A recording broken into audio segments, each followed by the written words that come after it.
வணக்கம். இது ஈரோ தமிழின் இரவு நேர பிரதான செய்திகளோடு இணைந்திருக்கும் நான் ஜெனிஃபர் ஹசன்.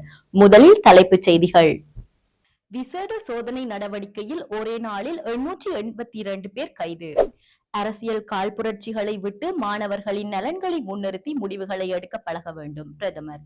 மக்களின் காணிகளை மக்களிடமே வழங்குங்கள். ஜனாதிபதியிடம் ஆரியகுல நாகவிகாரை தேரர் வலியுறுத்தியுள்ளார்.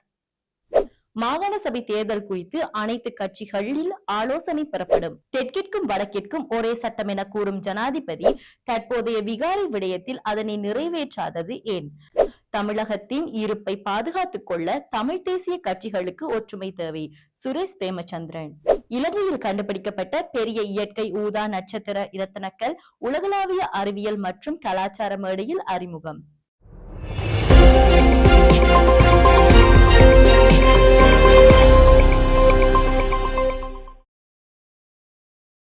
இனி தொடர்வன விரிவான செய்திகள்.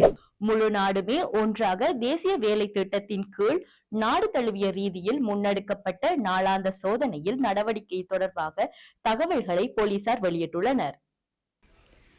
நேற்றைய தினம் நாடு முழுவதும் போலீசாரினால் முன்னெடுக்கப்பட்ட சோதனையின் அடிப்படையில் போதைப்பொருள் தொடர்பில் 882 சந்தேக நபர்கள் கைது செய்யப்பட்டுள்ளனர். சட்டவிரோத சொத்துக்கள் தொடர்பில் ஒரு சந்தேக நபரும் கைது செய்யப்பட்டுள்ளதாக போலீசார் தெரிவிக்கின்றனர். அத்துடன் 9 சந்தேக நபர்களுக்கு தடுப்பு காவல் உத்தரவு பெறப்பட்டுள்ளதுடன் ஒருவர் புனர்வாழ்விற்காகவும் அனுப்பப்பட்டுள்ளார். மேலும் இந்த நடவடிக்கையின் போது 400 gram heroin, 1 kilogram 11 gram ice மற்றும் 500 கிராம் கொக்கைன் ஆகியவற்றை போலீசார் கைப்பற்றியுள்ளனர். அரசியல் அல்லது தனிப்பட்ட காரணிகளை அடிப்படையாக கொண்ட தீர்மானங்களை மேற்கொள்வதை தவிர்த்து அனைத்து பிள்ளைகளினதும் மகிழ்ச்சிக்காக முடிவுகளை எடுக்க பழகிக் கொள்ள வேண்டும் என பிரதமர் கலாநிதி ஹரணி அமரசூரிய தெரிவித்தார். நேற்றைய தினம் புத்தளம் ஷகீரா முஸ்லிம் கல்லூரிக்கு கண்காணிப்பு விஜயமொன்றை மேற்கொண்ட போதே பிரதமர் இதனை தெரிவித்துள்ளார். இதன்போது குறித்த பாடசாலை மாணவர்களால் உருவாக்கப்பட்ட பாடசாலையின் உத்தியோகபூர்வ இணையதளத்தையும் பிரதமர் அங்குரார்ப்பணம் செய்து வைத்துள்ளார். பாடசாலையில் உயர்தர விஞ்ஞான பாடத்துறையை ஆரம்பிப்பதற்கான அனுமதியை பெற்றுக் கொள்வது தொடர்பில் அதிபர் முன்வைத்த கருத்துக்கு பதிலளித்த பிரதமர், விஞ்ஞான பாடம் மாத்திரமின்றி ஏனைய அனைத்து பாடங்கள் தொடர்பிலும் பிள்ளைகளுக்கு அறிவை வழங்க வேண்டும். அதற்காக மாவட்டத்தில் உள்ள அனைத்து பாடசாலைகளுக்கும் ஒன்றிணைந்து செயற்பட வேண்டும். பிரிவுகளை கொண்ட ஒரு சமூகத்தை கட்டியெழுப்புவது அரசாங்கத்தின் நோக்கமல்ல என்பதை அவர் வலியுறுத்தினார். மேலும் பிள்ளைகளுக்காக சிறந்த வெற்றியை செய்ய வேண்டும் எனவும் அதற்காக எடுக்கப்பட வேண்டிய தீர்மானங்கள் குறித்த யோசனைகளை பாடசாலை மட்டத்தில் கூட்டாக கலந்துரையாடி தனக்கு அறிவிக்குமாறு அவர் கேட்டுக் கொண்டுள்ளார். பாடசாலைகளாக பிரித்து நின்று பிள்ளைகளுக்கு சிறந்த கல்வியை வழங்க முடியாது எனவும் எப்போதும் பிள்ளைகளின் தேவைகளுக்கு முன்னுரிமை அளிக்க வேண்டும் எனவும் அவர் மேலும் தெரிவித்தார். கடந்த காலத்தில் எடுக்கப்பட்ட தவறான தீர்மானங்களின் விளைவுகளை நாம் இப்போது அனுபவித்து வருகின்றோம். ஆனால் தற்போது நம்மிடம் ஒரு சிறந்த நிகழ்காலம் உள்ளது. எனவே இனிவரும் காலங்களில் அரசியல் அல்லது தனிப்பட்ட காரணிகளை அடிப்படையாக கொண்ட தீர்மானங்களை தவிர்த்து ஒட்டுமொத்த பிள்ளைகளின் மகிழ்ச்சிக்காக முடிவெடுக்க நாம் பழக வேண்டும் என பிரதமர் குறிப்பிட்டுள்ளார். தையிட்டி விகாரை அமைந்துள்ள பொதுமக்களின் காணிகளை விரைவாக விடுவிக்குமாறு ஜனாதிபதியிடம் தான் வலியுறுத்தியதாக யாழ்ப்பாண ஆரியகுல ஸ்ரீ நாக விகாரையின் விகாராதிபதி மீகஹந்துரே ஸ்ரீ விமல நாயக்க தேரர் தெரிவித்துள்ளார். யாழ்ப்பாணம் ஆரியகுளம் ஸ்ரீ நாகவிகாரைக்கு விஜயம் செய்த ஜனாதிபதி அனுரகுமார் திசநாயக்க விகாராதிபதியை சந்தித்து கலந்துரையாடினார். இந்த சந்திப்பு குறித்து ஊடகங்களுக்கு கருத்து தெரிவிக்கும் போதே அவர் இதனை தெரிவித்துள்ளார். வடக்கு மாகாணத்தில் வாழும் தமிழ் மக்களுக்கு பல பிரச்சினைகள் காணப்படுகின்றன. அந்த வகையில் தையிட்டி தேச விகாரை பிரச்சினை குறித்து ஜனாதிபதியிடம் விளக்கம் அளித்தேன். குறிப்பாக அங்குள்ள பொதுமக்களின் காணிகள் விடுவிக்கப்பட வேண்டும் என்பதை வலியுறுத்தினேன். ஜனாதிபதியும் அதனை ஏற்றுக்கொண்டதாகவே தெரிகிறது. விகாரைக்கு அருகிலுள்ள மக்கள் மற்றும் காணி உரிமையாளர்களுடன் கலந்துரையாடி இதுகுறித்து விரைவாக ஒரு தீர்மானத்தை எடுக்க வேண்டும். இந்த பிரச்சினைக்கும் எனக்கும் எந்தவித சம்பந்தமும் இல்லை. அது நயினாதீவு நாகவிகாரை விகாராதிபதியுடனே தொடர்புடையது. எனினும் பொதுமக்கள் சார்பாகவே இந்த கருத்தை நான் முன்வைத்தேன். மேலும் இப்பகுதியில் போதைப்பொருள் அச்சுறுத்தல் மற்றும் இளைஞர்களின் வேலைவாய்ப்பு பிரச்சினைகள் அதிகமாக காணப்படுகின்றன. எனவே வடக்கு மாகாணத்தில் புதிய தொழிற்சாலைகளை உருவாக்க வேண்டும் என்ற கோரிக்கையும் ஜனாதிபதியிடம் முன்வைத்தேன் என தெரிவித்துள்ளார். பாராளுமன்றத்தில் அங்கம் வகிக்கும் சகல அரசியல் கட்சிகளுடனும் மாகாண சபை தேர்தல் குறித்து பேச்சுவார்த்தையில் ஈடுபட வேண்டும் என பொது நிர்வாகம், மாகாண சபையின் மற்றும் உள்ளூராட்சி மன்றங்களின் அமைச்சர் தெரிவித்துள்ளார். மாகாண சபை தேர்தலை விரைவாக நடத்த வேண்டும் என்ற நிலைப்பாட்டில் உறுதியாக உள்ளோம். மாகாண சபை தேர்தலை நடத்துவதில் காணப்படும் அடிப்படை சட்ட மற்றும் தொழில்நுட்ப சிக்கல்களுக்கு தீர்வு காண வேண்டும். காணப்படும் பிரச்சினைகளுக்கு தீர்வு காணாமல் தேர்தலை நடத்த முடியாது. மாகாண சபை தேர்தலை பழைய தேர்தல் முறையில் நடத்த வேண்டும் என்று ஒரு தரப்பினரும், புதிய தேர்தல் முறையில் நடத்தப்பட வேண்டும் என இன்னொரு தரப்பினரும் யோசனைகளை முன்வைத்தார்கள். மாகாண சபை தேர்தலை எந்த தேர்தல் முறையில் நடத்துவது என்பது குறித்து ஆராய்ந்து விதப்புரைகளை முன்வைப்பதற்கு 12 பேரை உள்ளடக்கிய குழுவை நியமிக்கும் யோசனை அண்மையில் நாடாளுமன்றத்தில் முன்வைக்கப்பட்டு அனுமதிக்கப்பட்டுள்ளது.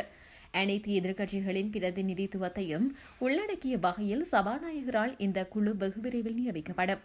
இது தொடர்பான அறிவிப்பை சபாநாயகர் எதிர்வரும் வாரம் அறிவிப்பார் என எதிர்பார்க்கப்படுகிறது. மாகாண சபை தேர்தலில் காணப்படும் சட்ட சிக்கலுக்கு நாடாளுமன்றத்தினூடாக தீர்வு காண்பதற்கு சகல எதிர்க்கட்சிகளும் ஒத்துழைக்க வேண்டும் என வலியுறுத்துகிறோம். மாகாண சபை தேர்தல் குறித்து அனைத்து அரசியல் கட்சிகளுடனும் வெளிப்படையாக பேச்சுவார்த்தையில் ஈடுபட தயாராக உள்ளோம் என ஊடகங்களிடம் தெரிவித்துள்ளார். தெற்கிற்கும் வடக்கிற்கும் ஒரே சட்டம் என கூறும் ஜனாதிபதி தற்போதைய விகாரை விடயத்தில் அதனை நிறைவேற்றாதது ஏன்? தமிழர் திருநாளில் தமிழர் தாயகத்துக்கு வருகை தந்த ஜனாதிபதி அனுரகுமார் திசநாயக்க சிங்கள பௌத்த ஆதிக்க இனவாத நோக்கில் கட்டப்பட்ட சட்டவிரோத விகாரை கட்டடத்தின் பிக்குவை தான் கலந்து கொண்ட ஊட்டத்தின் முன்வரிசை ஆசனத்தில் அமர்த்தி அழகு பார்த்தவர். இனவாத சட்டவிரோத விகாரை கட்டடத்திற்கு எதிராகவும் ராணுவத்தினரின் தனியார் நிலங்களின் ஆக்கிரமிப்பிற்கு எதிராகவும் போராடுபவர்களை இனவாதிகள் என அடையாளப்படுத்தி தமிழர் தாயக மக்களை அவமானப்படுத்தியுள்ளார். இதுதான் தமிழர் திருநாளில் தமிழர் கொடுத்த பரிசா என கேட்பதோடு இதற்கான எதிர்ப்பினை தமிழ் தேச பற்றாளர் உடனடியாக வெளிப்படுத்த வேண்டும் எனவும் வேண்டுகோள் விடுக்கின்றோம். தையிட்டி விகாரையினால் பாதிக்கப்பட்ட மக்களுக்கான நீதி என்பது சட்டவிரோத விகாரை கட்டடத்தை அகற்றி மக்களின் காணிகளை மக்களின் கைகளில் கொடுப்பதாகும். அதுவே தமிழர்களுக்கான நீதியாகவும் அமையும். சட்டம் அனைவருக்கும் சமம். தெற்கில் வடக்கிற்கும் ஒரே சட்டம் என கூறும் ஜனாதிபதி தற்போதைய விகாரை விடயத்தில் அதனை நிறைவேற்று அதிகாரத்தை பாவிக்காதிருப்பது ஏன்? சட்டவிரோத விகாரைக்கு எதிராக நடவடிக்கை எடுப்பதற்கு ஜனாதிபதி தயங்குவதாகவும் இனவாத சிங்கள பௌத்த பேரினவாதத்திற்கு பயந்து நிற்பதாகவும் நாகவிகாரை பிக்கு ஜனாதிபதி அவரை சந்தித்த பின்னர் ஊடகம் ஒன்றுக்கு கருத்து வெளியிட்டுள்ளார். தமிழினத்தின் இருப்பை பாதுகாத்துக் கொள்ள தமிழ் தேசிய கட்சிகளுக்குள் ஒற்றுமை தேவை என்று ஜனநாயக தமிழ் தேசிய கூட்டணியின் உத்தியோகபூர்வ பேச்சாளர் சுரேஷ் பிரேமச்சந்திரன் தெரிவித்துள்ளார். இனவாத மதவாதத்தின் காலடியில் விழுந்து கிடக்கும் ஒருவர் சொந்த காணிகளை கேட்டு நடக்கும் போராட்டத்தினை இனவாதம் என குறிப்பிடுவதில் என்ன நியாயம் உள்ளது? தமிழர்களோடு தமிழ் விழா கொண்டாட்டம் வந்த ஜனாதிபதி தமிழர்களின் அரசியல் பண்பாட்டு விழாவினை தமது அரசியல் களியாட்ட விழாவாக்கி மகிழ்ந்துள்ளார். தேசிய மக்கள் சக்தி எதிர்வரும் பிப்ரவரி மாதம் 4ஆம் தேதியும் அவர்களின் சுதந்திர தினத்திலே தமிழர் தாயகத்தில் அவர்களின் களியாட்ட விழாவாக திட்டமிட்டிருப்பார்கள். தமிழ் மக்களின் மண் பல்வேறு வடிவங்களில் ஆக்கிரமிக்கப்பட்டு பறிபோய்க் கொண்டிருப்பது போல எமது தேசிய அரசியலும் தேசிய மக்கள் சக்தியின் போலி அரசியலும் களியாட்டங்களால் ஆக்கிரமிக்கப்பட்டு அபாயம் நிலவுகிறது. இதற்கு ஜனாதிபதியும் எமது மண்ணிலிருந்து எம்மை அவமானப்படுத்தியமைக்கு முழு எதிர்ப்பினை காட்ட எதிர்வரும் சுதந்திர தினத்தை தமிழர் தேசம் தழுவிய கரி நாளாக்கி அரசியல் தலைமைகளும் சிவில் சமூக அமைப்புகளும் மக்களை திரட்டுவதற்கான செயல்திட்டத்தினை முன்னெடுக்க வேண்டும். விடுதலையை மையப்படுத்தியது சமயங்கள். எனவே அனைத்து சமய தலைவர்களும் அவர்கள் சமய மையங்களும் அதற்கான ஒத்துழைப்பையும் வழங்க வேண்டும் எனவும் அவர் கேட்டுக் கொண்டுள்ளார். தாங்கள் விரும்பியவாறு ஜனநாயக தமிழ் தேசிய கூட்டணி செயற்பட வேண்டும் என தமிழ் தேசிய மக்கள் முன்னணி விரும்பினால் அது நடக்காது என அவர் சுட்டிக்காட்டியுள்ளார். சமகால அரசியல் நிலைமை குறித்து ஊடகம் ஒன்றுக்கு வழங்கிய போதே அவர் இவ்வாறு தெரிவித்துள்ளார். பொது விடயங்களிலாவது தமிழ் தேசிய கட்சிகள் ஒன்றாக செயற்பட வேண்டும். இதைவிடுத்து தமிழ் தேசிய கட்சிகள் இன்னும் ஏட்டிக்கு போட்டியாக செயற்படுவோமாக இருந்தால் அது பாரதூரமான விளைவுகளையே ஏற்படுத்தும். தற்போதைய அரசு தரப்பினர் கொள்கை ரீதியாக அதிகார பகிர்வுக்கு எதிரானவர்கள். இந்த நாட்டிலே தேசிய பிரச்சினை தீர்க்கப்பட வேண்டுமெனில் நிச்சயமாக புதிய அரசமைப்பு கொண்டுவரப்பட வேண்டும் என தெரிவித்துள்ளார். இலங்கையில் கண்டுபிடிக்கப்பட்ட பெரிய இயற்கை ஊதா நட்சத்திர இரத்தினக்கல் உலகளாவிய அறிவியல் மற்றும் கலாச்சார மேடையில் அறிமுகப்படுத்தப்பட்டுள்ளது. தூய நிலத்தின் நட்சத்திரம் என அழைக்கப்படும் இந்த இரத்தினம் 3536 கேரட் நிறையுடையது. அமெரிக்க ரத்தினவியல் நிறுவனம் மற்றும் லங்கா ரத்தினவியல் ஆய்வகத்தால் அதன் தோற்றம் மற்றும் உண்மைத்தன்மை சான்றளிக்கப்பட்டது. இந்த ரத்தினங்கள் 6 கதிர் நட்சத்திர வடிவத்தில் உள்ளது. இதுவரை பதிவு செய்யப்பட்ட மிகப்பெரிய வட்டவெட்டு இயற்கை ஊதா நட்சத்திர இரத்தினமாக இது உள்ளதென ரத்தினவியலாளர்கள் தெரிவித்துள்ளனர்.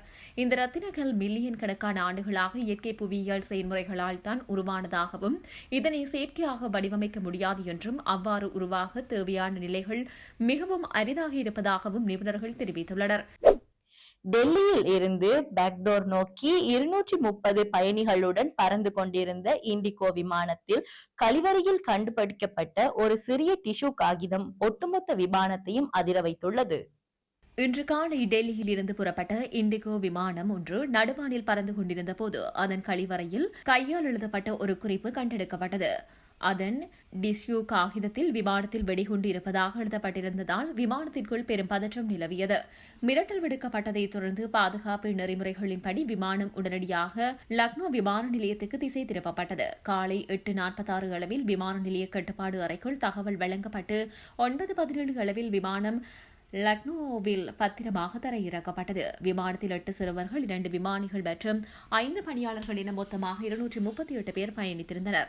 விமானம் தரையிறங்கியதும் அது தனிமைப்படுத்தப்பட்ட பகுதிக்கு கொண்டு செல்லப்பட்டு உடனடியாக ராணுவத்தினர் மற்றும் வெடிகுண்டு அகற்றும் பிரிவினர் விமானத்தை சூழ்ந்து தீவிர சோதனையில் ஈடுபட்டனர். பயணிகள் அனைவரும் பத்திரமாக வெளியேற்றப்பட்டு அவர்களது உடைமைகளும் முழுமையாக சோதனைக்குட்படுத்தப்பட்டன. எனினும் எந்தவித சந்தேகத்துக்கும் இடமான பொருட்களும் மீட்கப்படவில்லை என இந்திய காவல்துறை தெரிவித்துள்ளது. செய்திகளின் நிறைவாக மீண்டும் தலைப்புச் செய்திகள். விசேட சோதனை நடவடிக்கையில் ஒரே நாளில் 882 பேர் கைது. அரசியல் காழ்ப்புணர்ச்சிகளை விட்டு மாணவர்களின் நலன்களை முன்னிறுத்தி முடிவுகளை எடுக்க பழக வேண்டும். பிரதமர். மக்களின் காணிகளை மக்களிடமே வழங்குங்கள். ஜனாதிபதியிடம் ஆரியகுல நாகவிகாரை தேரர் வலியுறுத்தியுள்ளார். மாகாண சபை தேர்தல் குறித்து அனைத்து கட்சிகளில் ஆலோசனை பெறப்படும். தெற்கிற்கும் வடக்கிற்கும் ஒரே சட்டம் என கூறும் ஜனாதிபதி தற்போதைய விகாரை விடயத்தில் அதனை நிறைவேற்றாதது ஏன்? தமிழகத்தின் இருப்பை பாதுகாத்துக் கொள்ள தமிழ் தேசிய கட்சிகளுக்கு ஒற்றுமை தேவை. சுரேஷ் பிரேமச்சந்திரன். இலங்கையில் கண்டுபிடிக்கப்பட்ட பெரிய இயற்கை ஊதா நட்சத்திர இரத்தினக்கல் உலகளாவிய அறிவியல் மற்றும் கலாச்சார மேடையில் அறிமுகம். இத்துடன் ஈரோ தமிழின் இரவு நேர பிரதான செய்திகள் நிறைவடைந்தன. நன்றி.